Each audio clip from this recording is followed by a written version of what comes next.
ಈ ವೃಷಭ ರಾಶಿಯವರು ಪ್ರಾಕ್ಟಿಕಲ್ ಮನಸ್ಥಿತಿ ಇರುವಂಥವರು, ಸೌಂದರ್ಯಕ್ಕೆ ಹೆಚ್ಚು ಗಮನ ಹರಿಸುವವರು. ಈ ರಾಶಿಯವರು ಗಟ್ಟಿ ಮನಸ್ಸುಳ್ಳವರು ಅಂತಾನೆ ಹೇಳ್ಬೋದು. ಇವರು ಪ್ರಾಕ್ಟಿಕಲ್ ಮನಸ್ಥಿತಿ ಹೇಗಿರುತ್ತೆ ಅಂದರೆ, ಇವರು ಯಾವುದನ್ನಾದ್ರೂ ಕೂಡ ನೆಗೆಟಿವ್ ಆಗಿ ಯೋಚನೆ ಮಾಡೋದಿಲ್ಲ. ಅವರು ಯಾವತ್ತೂ ಕೂಡ ಪಾಸಿಟಿವ್ ಆಗಿ ಯೋಚನೆ ಮಾಡುವಂತಹ ಮನಸ್ಸುಳ್ಳವರು ಈ ವೃಷಭ ರಾಶಿಯವರು. ಹಾಗೇನೆ ಯಾವುದಾದ್ರೂ ಒಂದು ಗಟ್ಟಿ ನಿರ್ಧಾರನ ಮಾಡಿದ್ರೆ ಅದು ಒಳ್ಳೆಯದೇ ಆಗಿರಲಿ ಕೆಟ್ಟದ್ದೇ ಆಗಿರಲಿ, ಆ ಗಟ್ಟಿ ನಿರ್ಧಾರದ ಮೇಲೆ ಇವರು ನಿಂತ್ಕೋತಾರೆ ಅಂತಾನೆ ಹೇಳ್ತೀನಿ. ಹಾಗೇನೆ ಸೌಂದರ್ಯಕ್ಕೆ ಹೆಚ್ಚು ಗಮನನ ಕೊಡ್ತಿರ್ತಾರೆ. ನಾನು ತುಂಬಾ ಸುಂದರವಾಗಿರಬೇಕು, ನಾನು ಚೆನ್ನಾಗಿ ಕಾಣಿಸ್ಬೇಕು ಅನ್ನೋ ಥರ ಈ ವೃಷಭ ರಾಶಿಯವರು ಇರ್ತಾರೆ. ಅಂಥ ವೃಷಭ ರಾಶಿಯವರ 2025ನೇ ವರ್ಷದ ಅಕ್ಟೋಬರ್ ತಿಂಗಳಲ್ಲಿ ಮಾಸ ಭವಿಷ್ಯ ಹೇಗಿರುತ್ತೆ, ಈ ವೃಷಭ ರಾಶಿಯವರಿಗೆ ಅಕ್ಟೋಬರ್ ತಿಂಗಳಲ್ಲಿ ಯಾವೆಲ್ಲ ಶುಭ ಫಲಗಳು ದೊರೆಯಲಿದೆ, ಯಾವೆಲ್ಲ ಅಶುಭ ಫಲಗಳು ಬರಲಿದೆ, ಆ ಅಶುಭ ಫಲಗಳಿಗೆ ಪರಿಹಾರಗಳೇನು ಎಂಬುದರ ಬಗ್ಗೆ ಈ ವಿಡಿಯೋದಲ್ಲಿ ನಾನು ನಿಮಗೆ ತಿಳಿಸ್ತಾ ಹೋಗ್ತೀನಿ ಬನ್ನಿ. ಅದಕ್ಕೂ ಮುನ್ನ ನೀವೇನಾದರೂ ವೃಷಭ ರಾಶಿಯವರಾಗಿದ್ದರೆ, ದೇವರು ಮತ್ತು ಜ್ಯೋತಿಷ್ಯ ಶಾಸ್ತ್ರವನ್ನು ನಂಬುವುದಾದರೆ ಈ ವಿಡಿಯೋಗೆ ಈಗಲೇ ಒಂದು ಲೈಕ್ ಕೊಡಿ ಮತ್ತು ತಪ್ಪದೇ ನಮ್ಮ ATV ಕರ್ನಾಟಕ ಯೂಟ್ಯೂಬ್ ಚಾನಲನ್ನು ಸಬ್ಸ್ಕ್ರೈಬ್ ಮಾಡ್ಕೊಳ್ಳಿ. ಹಾಗೆ ಈ ವಿಡಿಯೋನ ಎಲ್ಲ ವೃಷಭ ರಾಶಿಯವರಿಗೂ ಕೂಡ ಶೇರ್ ಮಾಡಿ. ಈ ವೃಷಭ ರಾಶಿಯವರಿಗೆ ಶನಿ ಲಾಭಸ್ಥಾನದಲ್ಲಿ ಇರೋದ್ರಿಂದ ನಿಮ್ಮ ಎಲ್ಲ ಕೆಲಸಗಳಲ್ಲೂ ಕೂಡ ಸಕ್ಸಸ್ ಅನ್ನೋದನ್ನ ಕಾಣ್ತೀರಾ. ನೀವು ಏನೇ ಒಂದು ಕೆಲಸ ಮಾಡಿದ್ರೂ ಕೂಡ ಶನಿ ಲಾಭದಲ್ಲೇ ಇರೋದ್ರಿಂದ ಅದರಲ್ಲಿ ನೀವು ವಿಪರೀತವಾದಂತಹ ಲಾಭನ ಎಕ್ಸ್ಪೆಕ್ಟ್ ಮಾಡ್ಬೋದು. ಜೊತೆಗೆ ಯಶಸ್ಸು ಶ್ರೇಯಸ್ಸು ಕೂಡ ನೀವು ಪಡ್ಕೊಳ್ಬಹುದು. ನಿಮ್ಮ ಜೊತೆಯಲ್ಲೇ ನೀವು ಏನೇ ಒಂದು ಕೆಲಸ ಮಾಡಿದ್ರೂ ಕೂಡ ಶನಿ ಭಗವಾನರು ನಿಮ್ಮ ಜೊತೆಯಲ್ಲೇ ನಿಂತ್ಕೊಂಡಿರ್ತಾರೆ. ಹಾಗಾಗಿ ನಿಮಗೆ ಕಷ್ಟಗಳು ಬರೋದು ತೀರಾ ಅಂದರೆ ತೀರಾನೇ ಕಡಿಮೆ ಅಂತಾನೆ ಹೇಳ್ಬೋದು. ಇನ್ನು ಹಣ ಹೂಡಿಕೆಗೆ ಇದು ಸಕಾಲವಾಗಿರುತ್ತೆ. ನೀವೇನಾದ್ರೂ ಹಣ ಹೂಡಿಕೆ ಮಾಡಬೇಕು ಅಂತ ಏನಾದರೂ ಅನ್ಕೋತಿದ್ರೆ ಖಂಡಿತವಾಗಿಯೂ ಕೂಡ ಈ ರಾಶಿಯವರು ಈ ತಿಂಗಳಲ್ಲಿ ಹೂಡಿಕೆ ಮಾಡಬಹುದು. ನೀವು ಹೂಡಿಕೆ ಮಾಡಿರುವಂತಹ ಹಣ ಡಬಲ್ ಆಗೋದು ಈ ರೀತಿಯಾಗಿ ಆಗತ್ತೆ. ಹಾಗಾಗಿ ಹಣ ಹೂಡಿಕೆಗೂ ಕೂಡ ಇದು ತುಂಬಾ ಅಂದರೆ ತುಂಬಾನೇ ಒಳ್ಳೆಯ ಕಾಲ. ಇನ್ನು ಹಣಕಾಸಿಗೆ ಯಾವುದೇ ರೀತಿಯಾದಂತಹ ತೊಂದರೆ ಅನ್ನೋದು ಬರೋದಿಲ್ಲ. ನೀವು ಹಣಕಾಸಿನ ವಿಚಾರವಾಗಿ ತಲೆ ಕೆಡಿಸ್ಕೊಳ್ಳೇಬೇಕಾಗಿಲ್ಲ. ಹಣಕಾಸಿನ ವಿಚಾರದಲ್ಲಿ ನಿಮಗೆ ಸಮಸ್ಯೆ ಬರೋದು ತೀರಾ ಅಂದರೆ ತೀರಾ ಕಡಿಮೆ ಇರುತ್ತೆ. ಹಾಗಾಗಿ ಈ ತಿಂಗಳಲ್ಲಿ ನಿಮಗೆ ಪಾಸಿಟಿವ್ ಅನ್ನೋದು ಹೆಚ್ಚಾಗಿರುತ್ತೆ. ಬರಹಗಾರರು, ಕಲೆಗಾರರಿಗೆ ಗುರುವಿನ ಸಪೋರ್ಟ್ ಖಂಡಿತವಾಗಿಯೂ ಈ ತಿಂಗಳಲ್ಲಿ ಇರುತ್ತೆ. ಗುರು ಕೂಡ ಈ ರಾಶಿಯವರಿಗೆ ಇವ್ರ ಜೊತೆನೇ ಇರೋದ್ರಿಂದ ಯಾರ್ಯಾರು ಬರಹಗಾರರಾಗಿದ್ದೀರೋ ಅಥವಾ ಆರ್ಟಿಸ್ಟ್ಗಳು ಈ ಥರ ಏನಾದರೂ ಕೆಲಸಗಳನ್ನ ಮಾಡ್ತಿದ್ರೆ ಅಂಥವ್ರಿಗೆ ಗುರುವಿನ ಬಲ ಇರೋದ್ರಿಂದ ಅತಿಯಾದ ಲಾಭನೂ ಕೂಡ ಪಡ್ಕೊಬಹುದು. ಜೊತೆಗೆ ಸಕ್ಸಸ್ ಕೂಡ ಕಾಣಬಹುದು. ಕುಜನಿಂದ ನಿಮಗೆ ತುಂಬ ಅಂದರೆ ತುಂಬಾನೇ ಧೈರ್ಯವಿರುತ್ತೆ. ಈ ತಿಂಗಳಲ್ಲಿ ಏನೇ ಸಮಸ್ಯೆ ಬಂದರೂ ಕೂಡ ಕುಜ ನಿಮಗೆ ತುಂಬ ಅಂದರೆ ಗಟ್ಟಿಯಾಗಿ ನಿರ್ಧಾರ ಮಾಡ್ಕೊಳ್ಳಿ ಧೈರ್ಯನ ಕೊಡ್ತಿದ್ದಾರೆ. ಹಾಗಾಗಿ ಏನೇ ಕಷ್ಟ ಬಂದರೂ ಕೂಡ ಗಟ್ಟಿಯಾಗಿ ಕುಜ ನಿಮ್ಮ ಜೊತೆ ಇರೋದ್ರಿಂದ ನೀವು ಆ ಕಷ್ಟದಿಂದ ಪಾರಾಗ್ತೀರಾ. ಇನ್ನು ಶತ್ರುಗಳ ಸಂಹಾರವಾಗುವಂಥ ಮಾಸ ಇದಾಗಿರುತ್ತೆ. ನಿಮ್ಮ ಜೊತೆನೇ ಇರ್ತಾರೆ, ನಿಮ್ಮ ಜೊತೆನೇ ಎಲ್ಲನೂ ಮಾಡ್ತಿರ್ತಾರೆ, ಆದರೆ ನಿಮಗೆ ಕೇಡನ್ನು ಬಯಸ್ತಿರ್ತಾರೆ. ಅಂತಹ ಹಿತಶತ್ರುಗಳು ಕೂಡ ನಿಮ್ಮಿಂದ ದೂರ ಆಗ್ಬಿಡ್ತಾರೆ. ಶತ್ರುಗಳು ನಿಮಗೆ ತೊಂದರೆ ಕೊಡ್ತಿದ್ರೆ ಅಂತಹ ಶತ್ರುಗಳೇ ನಿಮ್ಮಿಂದ ಬಿಟ್ಟು ಹೊರಟೋಗ್ಬಿಡ್ತಾರೆ. ಇನ್ನು ನೀವು ಅನ್ಕೊಂಡಿದ್ದೆಲ್ಲ ಈ ತಿಂಗಳಲ್ಲಿ ನಡೆಯುತ್ತೆ. ನೀವು ಏನೇ ಅನ್ಕೊಂಡ್ರೂ ಕೂಡ ಈ ತಿಂಗಳಲ್ಲಿ ಖಂಡಿತವಾಗಿಯೂ ಕೂಡ ಅದನ್ನು ಸಾಧಿಸ್ತೀರಾ.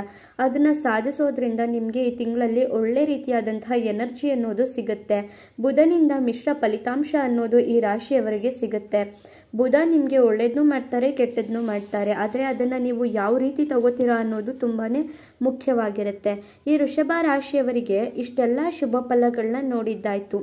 ಇನ್ನು ಈ ಅಕ್ಟೋಬರ್ ತಿಂಗಳಲ್ಲಿ ಏನೆಲ್ಲ ಅಶುಭ ಫಲಗಳು ಬರಬಹುದು, ಇವರು ಯಾವೆಲ್ಲ ರೀತಿಯಾದಂತಹ ಸಮಸ್ಯೆಗಳಿಗೆ ಗುರಿಯಾಗಬಹುದು, ಹಾಗೆಯೇ ಇವರು ಏನೆಲ್ಲ ಎಚ್ಚರಿಕೆಯನ್ನು ತಗೋಬೇಕು ಅಂತ ನೋಡೋದಾದರೆ, ಗುರುವಿನ ಬದಲಾವಣೆಯಿಂದ ಸ್ವಲ್ಪ ತೊಂದರೆ ಇದ್ದೇ ಇರುತ್ತೆ.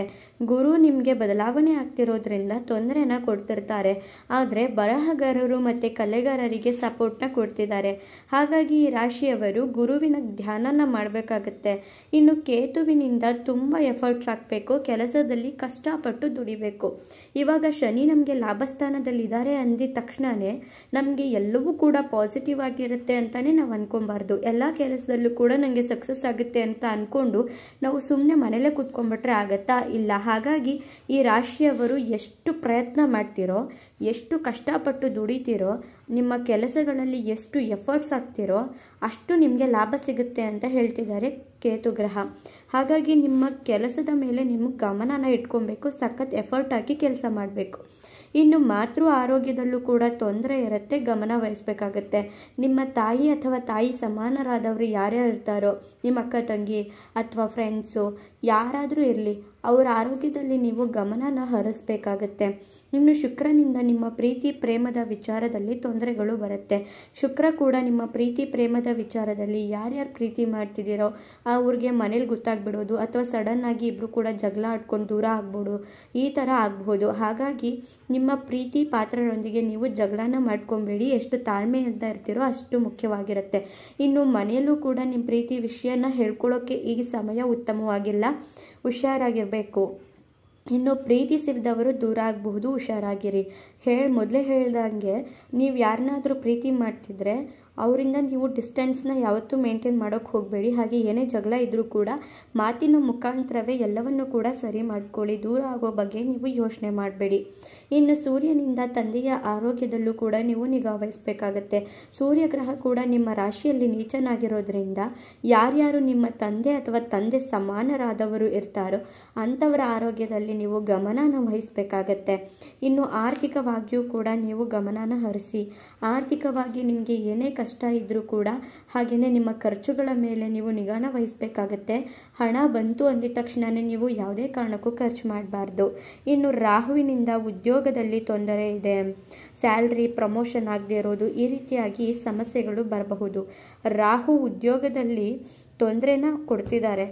ರಾಹು ಏನು ಅಂದರೆ ಅನ್ಎಕ್ಸ್ಪೆಕ್ಟೆಡ್ ಗ್ರಹ, ಅವರು ಸರ್ಪ್ರೈಸಸ್ ಗ್ರಹ ಆಗಿರೋದ್ರಿಂದ ನಿಮಗೆ ಅನ್ಎಕ್ಸ್ಪೆಕ್ಟೆಡ್ ಆಗಿ ತೊಂದರೆನೂ ಕೊಡ್ತಿದ್ದಾರೆ. ನೇಚರ್ ಆಗಿರೋದ್ರಿಂದ ನಿಮ್ಮ ಉದ್ಯೋಗದಲ್ಲಿ ನಿಮ್ಗೆ ಏನಾದರೂ ಪ್ರಮೋಷನ್ ಆಗಬೇಕಾಗುತ್ತೆ, ಅಂಥ ಪ್ರಮೋಷನ್ ಡಿಲೇ ಆಗಿಬಿಡೋದು, ಹಾಗೆಯೇ ಸ್ಯಾಲ್ರಿ ಇನ್ಕ್ರಿಮೆಂಟ್ ಆಗಬಹುದು, ಇದನ್ನು ಡಿಲೇ ಮಾಡೋದು, ಈ ರೀತಿಯಾಗಿ ಮಾಡ್ತಿರ್ತಾರೆ ಈ ರಾಹು ಕೂಡ. ಇನ್ನು ಲಾಭಸ್ಥಾನದಲ್ಲಿ ಶನಿ ಇದ್ರೂ ಕೂಡ ಸಮಸ್ಯೆಗಳು ಬರಬಹುದು, ಹುಷಾರಾಗಿರಿ.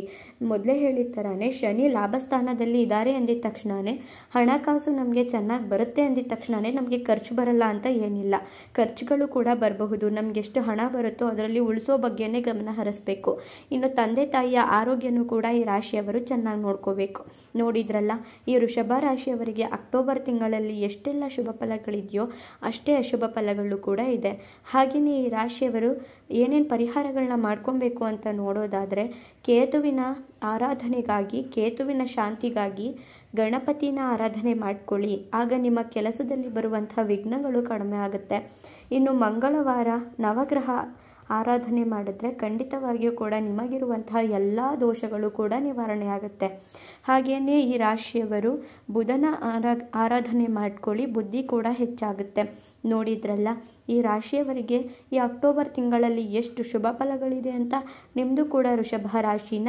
ಹಾಗಿದ್ರೆ ತಪ್ಪದೇ ಈಗಲೇ ಓಂ ಗಣೇಶಾಯ ನಮಃ ಅಂತ ಕಮೆಂಟ್ ಮಾಡಿ. ಮುಂದಿನ ಹೊಸ ವಿಡಿಯೋದಲ್ಲಿ ಸಿಗ್ತೀನಿ. ಅಲ್ಲಿವರೆಗೂ ನೋಡ್ತಾ ಇರಿ ನಮ್ಮ ಚಾನಲ್. ಧನ್ಯವಾದಗಳು.